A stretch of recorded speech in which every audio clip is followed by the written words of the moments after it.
की त्यांच्या भाचीला ॲडमिट केलं आहे वाडियामध्ये. शी इज व्हेरी क्रिटिकल. रेकीला बसले आणि मला हे जाणवलं. That experience was good. ती मुलगी आता त्या ह्याच्यातनं बाहेर आली आहे.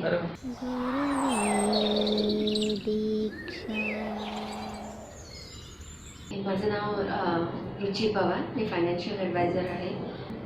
रेकीचे आता अनुभव सांगायचे असं झालं तर आत्ताचा एक्सपिरियन्स सांगायचं झालं तर माझे एक ओळखीचे आहेत. त्यांनी माझ्याकडे सांगितलं की त्यांच्या भाचीला ॲडमिट केलं आहे वाडियामध्ये. शी इज व्हेरी क्रिटिकल. आणि डॉक्टरनी पण सांगितलं होतं की काही सांगू शकत नाही. म्हणजे तिचा पल्स रेट म्हणा किंवा काय म्हणतो आपण, ऑक्सिजनची लेवल खूप खाली चालली होती. एक दिवस वरती दुसऱ्या दिवशी खालती. इतकी ती क्रिटिकल होती. व्हेंटिलेटरवरनं काढलं की ती एकदम खाली जात होती. सो मला हे जाणवलं. साधण्याला बसले. स्टार्टिंगला मी रेकीला बसायची, तिथे मला जाणवायचं.